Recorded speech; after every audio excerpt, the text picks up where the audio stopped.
Remercie le Rwanda. Je donne la parole à la République démocratique du Congo. Merci, Madame la Présidente. Madame la Présidente, comme c'est ma première participation aux travaux du Conseil en ce mois d'avril 2024, permettez-moi de féliciter votre pays, Malte, pour son accession à la présidence du Conseil et de vous adresser au nom de ma délégation et aux miens propres nos vœux de plein succès dans la poursuite des travaux du Conseil pendant cette période cruciale de l'histoire de l'humanité.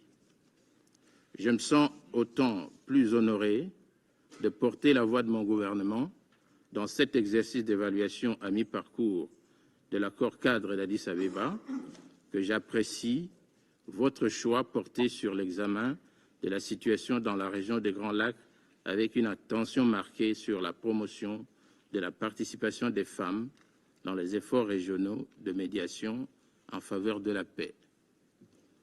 Qu'il me soit permis ensuite de rendre hommage à son Excellence M. Antonio Guterres, secrétaire général des Nations Unies, pour son engagement soutenu en faveur de la paix en République démocratique du Congo et dans la région.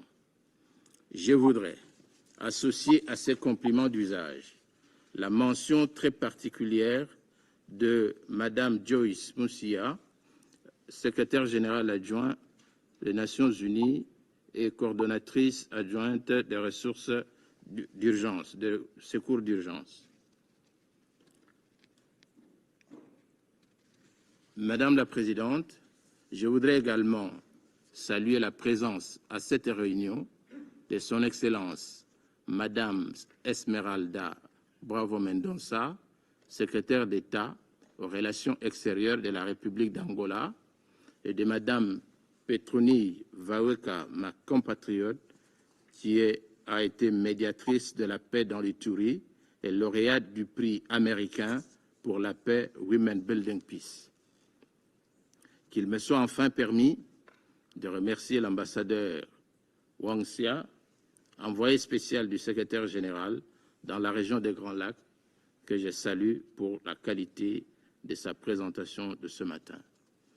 Madame la Présidente, ma délégation a pris acte du rapport du secrétaire général sur la mise en œuvre de l'accord cadre pour la paix, la sécurité et la coopération pour la République démocratique du Congo et la région, document S-224-278 du 29 mars 2024. Ce dernier appelle de notre part quelques observations et commentaires sur lesquels je reviendrai au fur et à mesure. Madame la Présidente, pour l'instant, je vous invite à constater avec moi que l'agression armée dont mon pays est victime dans sa partie Est a entraîné le déplacement de plus de 7 millions de Congolais. Les statistiques sont écœurantes.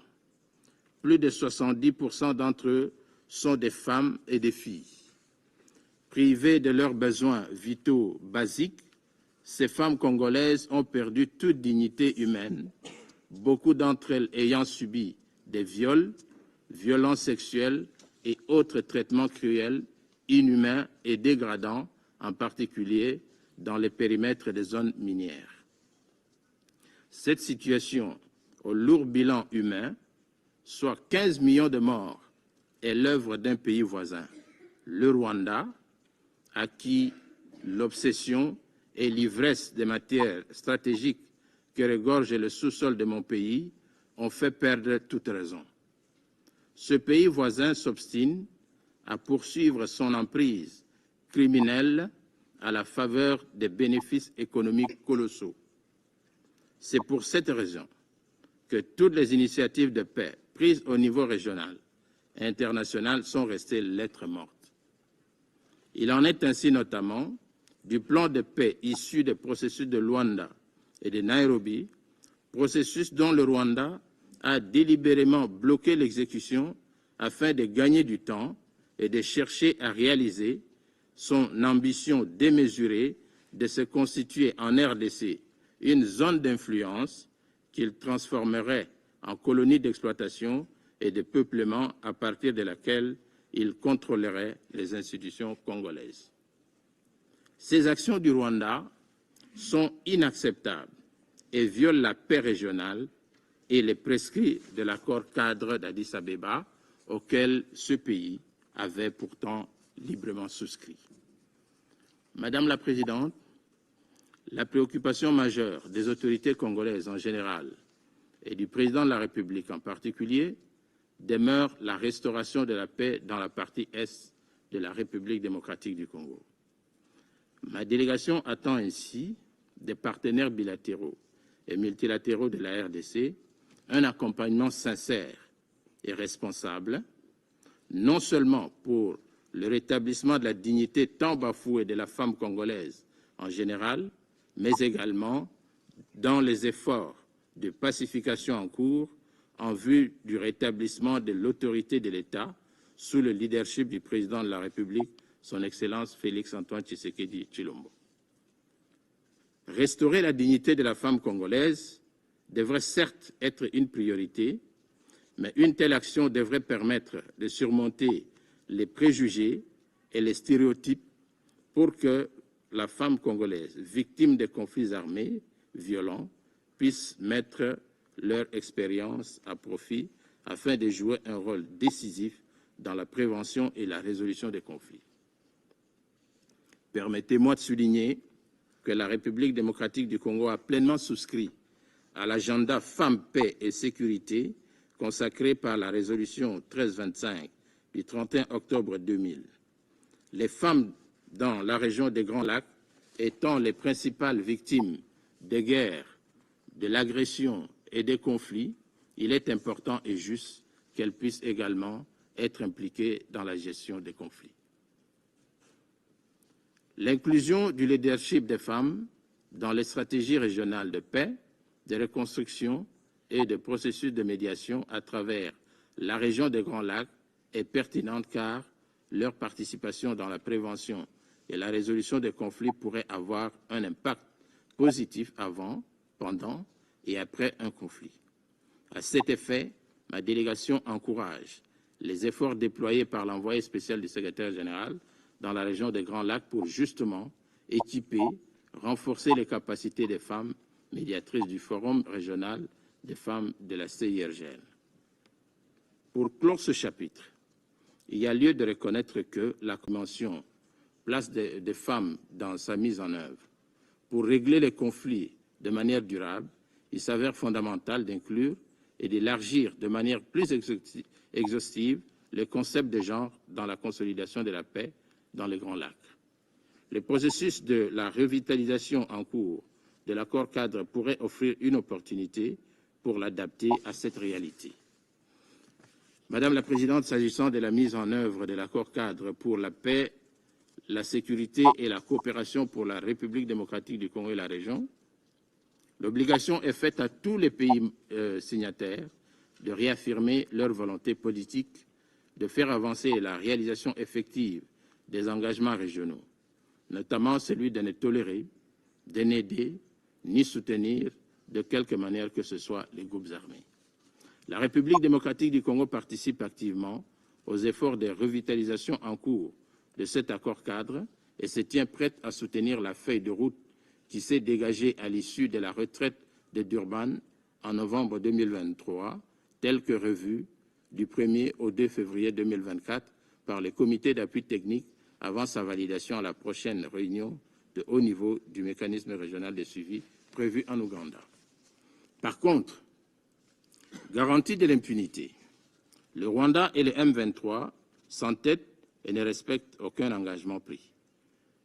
À ne pas appliquer le plan de paix issu des processus de Nairobi et de Luanda, à ne pas se soumettre aux recommandations de la communauté internationale et à ne pas répondre aux appels répétés du Conseil de sécurité de l'ONU, de l'Union africaine, des communautés régionales africaines et des partenaires bilatéraux au retrait des positions conquises dans les territoires congolais de Rutshuru, Masisi et Nyiragongo.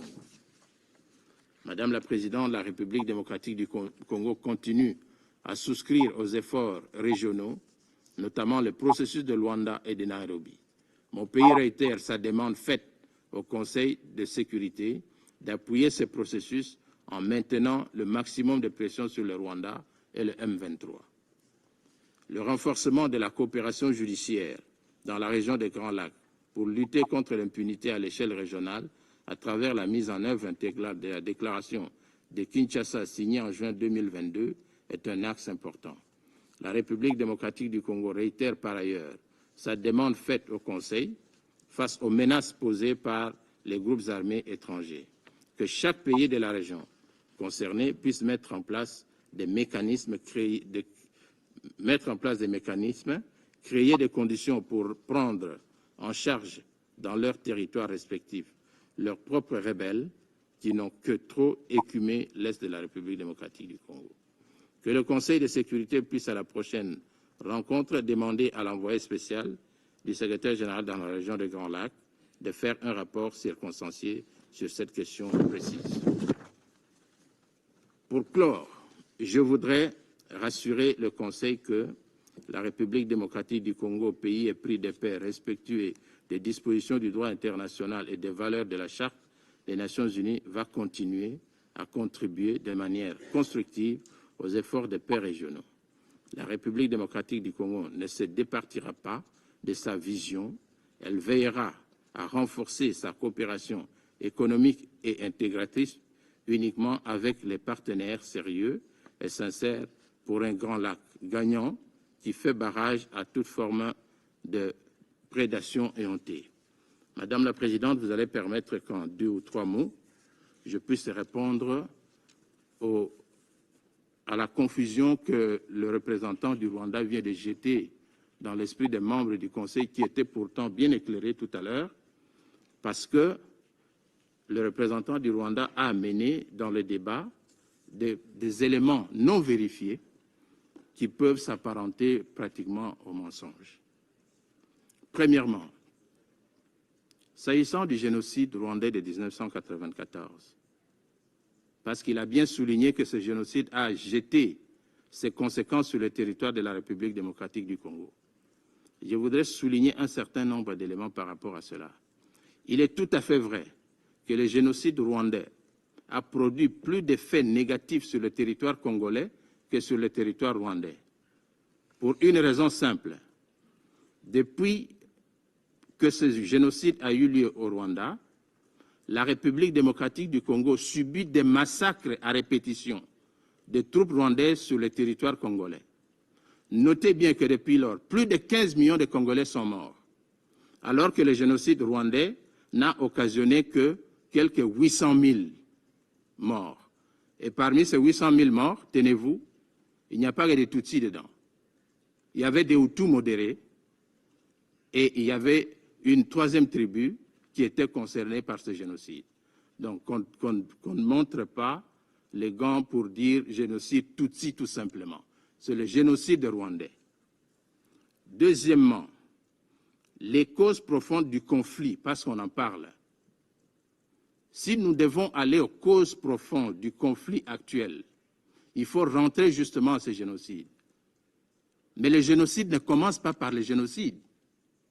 Le génocide a commencé par un assassinat. L'assassinat du président rwandais Hutu de l'époque qui s'appelait Habyarimana. C'est là qu'a commencé le génocide. Et qui a été à la barre de cet assassinat? Voici ce que nous appelons les causes profondes du conflit actuel. Posez-vous la question, qui a tué le président Habyarimana? C'était au Rwanda, entre les Rwandais, et non pas en République démocratique du Congo. Madame la Présidente, vous allez permettre que je revienne sur une question sur laquelle j'ai beaucoup entendu parler ici, au risque de contaminer les membres du Conseil. Les Wazalendo, parce qu'on en parle ici, on veut les assimiler à des forces négatives. Ça serait un mouvement très dangereux.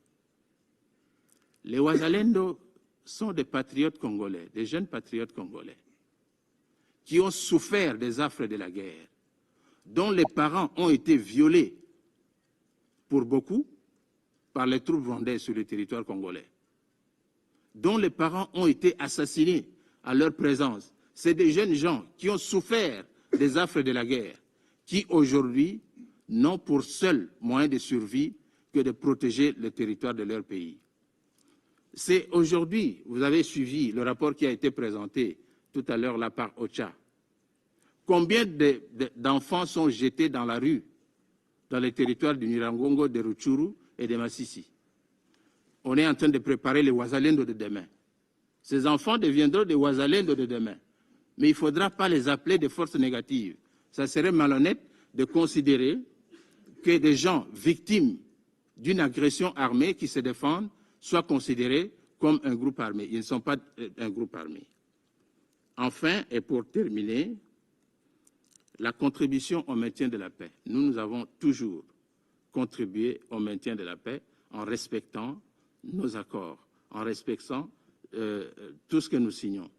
Mais le Rwanda n'a jamais rien respecté. La preuve est que les troupes rwandaises se trouvent sur le territoire congolais pendant que nous parlons ici.